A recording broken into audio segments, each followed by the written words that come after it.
உலக வாழ்க்கையை மேற்கொண்ட ஆதம் அலைஹிஸ்ஸலாம், ஹவ்வா அலைஹிஸ்ஸலாம் இரட்டை குழந்தைகளை பெற்றனர். அதில் ஆண் குழந்தை மற்றும் பெண் குழந்தை. அந்த ஆண் குழந்தையின் பெயர் காபில். சில வருடங்களுக்கு பிறகு மீண்டும் இரட்டை குழந்தைகளை பெற்றனர். அதுவும் ஆண் குழந்தை மற்றும் பெண் குழந்தை. அந்த ஆண் குழந்தையின் பெயர் ஹாபில். காபில் விவசாயம் செய்து பயிர்களை வளர்த்து வந்தார்.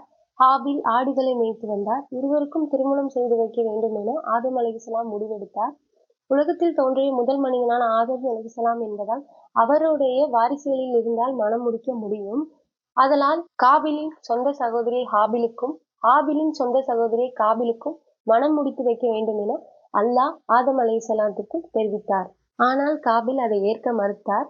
ஏனென்றால் ஹாபிலுடைய சகோதரி தனது சகோதரியை விட தோற்றத்தில் சற்று அழகு குறைவாக இருந்தார்.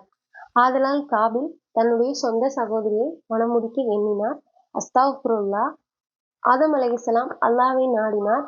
அல்லாஹ் இரண்டு பேரையும் தனக்கு ஏதேனும் ஒன்றை தியாகம் செய்ய வேண்டும் மற்றும் அதில் யாருடைய தியாகத்தை நான் ஏற்றுக்கொண்டேனோ அவர்கள்தான் காபிலுடைய சகோதரியை மணமுடிக்க முடியும் என்று அல்லாஹ் தெரிவித்தான். காபில் தன்னிடம் உள்ள கெட்டுப்போன பழங்களையும் அழுகிப்போன தானியங்களையும் அல்லாஹ்வுக்கு படைத்தான்.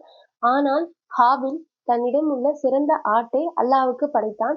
அல்லாஹ் ஹாபிலினுடைய தியாகத்தை ஏற்றுக்கொண்டான். முன்னொரு காலத்திலெல்லாம் வானத்திலிருந்து நெருப்பு வந்து அல்லாஹ் ஏற்றுக்கொண்ட தியாகத்தின் மீது பற்றி எரியும். அப்படி நெருப்பு பற்றி எரிந்தால் அந்த தியாகம் ஏற்றுக்கொள்ளப்பட்டது. கோபமடைந்த காபில், நான் உன்னை கொலை செய்து விடுவேன் என்று ஹாபிலிடம் கூறினார். அதற்கு ஹாபில், இறைவனை அஞ்சுபவர்களிடம் இருந்துதான் தியாகம் அல்லாஹ் ஏற்றுக்கொள்கிறான் என்று கூறினார்.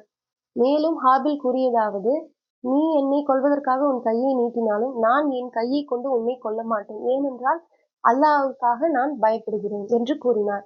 மேலும் ஹாபில் கூறுவது, உன் பாவத்தையும் என் பாவத்தையும் நீயே சுமந்து கொண்டு நரகவாசிகளில் ஒருவனாக நீ இருக்க வேண்டும் என்றுதான் நான் ஆசைப்படுகிறேன் என்றார். இவை அனைத்தையும் கேட்ட பின்பும் காபில் தனது சகோதரனான ஹாபிலை கொன்றுவிட்டார். கொன்றுவிட்ட சடலத்தை என்ன செய்வது என்று தெரியாமல் காபில் திகைத்த போது அல்லாஹ் 2 காகங்களையும் வானத்திலிருந்து அனுப்பினார். அந்த 2 காகங்களும் வானத்தில் சண்டை போட்டுக் கொண்டன. மேலும் அந்த ஒரு காகம் மரணித்து விட்டது.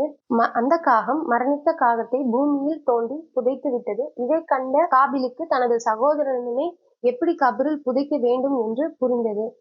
மீண்டும் அவர் தன் செயல்களை எண்ணி வருந்தினார். இதுதான் உலகத்தில் நடந்த முதல் கொலை. இதன் மூலம் காகம் நமக்கு, அதாவது மனிதனுக்கு கபரை தோண்ட கற்றுக் கொடுத்துள்ளது.